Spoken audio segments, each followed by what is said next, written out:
All right, the NFL season is over. The Philadelphia Eagles, they win Super Bowl 59, 40-22 in what was, no other way you could put it, a beatdown of the Kansas City Chiefs. Now, if you're a Giants fan, you got to be salty about this, obviously because the Eagles won. But it was really about what happened in the Super Bowl pregame show around Michael Strahan. But he is such a special man. Come on, we're going to fly, Eagles fly for Saquon Barkley, because I respect and love this man so much. No, got it out. See, we don't have a flag in New York. So, damn. Okay, so we see Michael Strahan. He's on a boat with Saquon Barkley. He is waving the Eagles flag, saying, "Fly, Eagles, fly." Like, that has to just touch your heart in a way you just did not want if you're a Giants fan. Then you get to go see Saquon Barkley go out, win his first Super Bowl title the season after he left the Giants. Yikes. Now, in this game, got to talk about the game. Jalen Hurts, he was great in this big game, going up against Patrick Mahomes, one of the best quarterbacks already of all time, 221 passing yards, 2 touchdowns, and a rushing score. Now, that's impressive, and he won Super Bowl MVP. No denying that. But for me, this was about the Eagles' defense.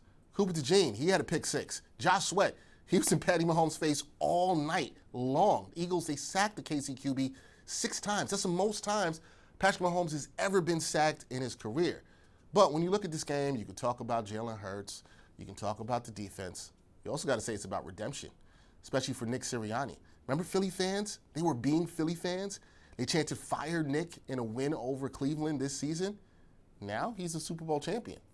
Got to feel pretty good about that. Now Jalen Hurts, him too. He was doubted as to if he could win the big game, but now he's done it, right? The Chiefs, they were unable to make history. They were trying to go for the three-peat. Didn't happen. The last American sports team to three-peat, that's the Los Angeles Lakers from 2000 to 2002. However, I do feel what we've seen from Kansas City should really be marveled at. The fact that Patrick Mahomes has been to the big game 5 times, that is nothing to sneeze at right here. Now, KC, I still think they're going to be back. They're going to compete. But what this game really shows you is they need to get some skill players, particularly some wide receivers to help Patty Mahomes. Now, Mahomes, he's been carrying this team the past couple of seasons. He's been Jordan for this team. But this game was just too much going up against the Eagles defense. So he's going to need some help. Remember how good he looked when he had Tyreek Hill? Can he find himself another number 1 wideout option? Well, can the team find that for him? That's what needs to happen. So they've got some things to address in the offseason. But the Eagles, they got to be feeling good. They've got the makings of a team that can go back-to-back, and they play in the weaker NFL conference, not as many top-heavy quarterbacks there. But got to bring this back to New York. Got to bring it back to the Giants. Couldn't be fun watching your division rivals from right down I-95 put a hurting on the Chiefs. Watching this, in my eyes, it was a reminder of how damn good this Philly team is, but also how New York football feels like it's got a long way to go for one of the teams, whether it's the Giants or the Jets, are playing in the Super Bowl.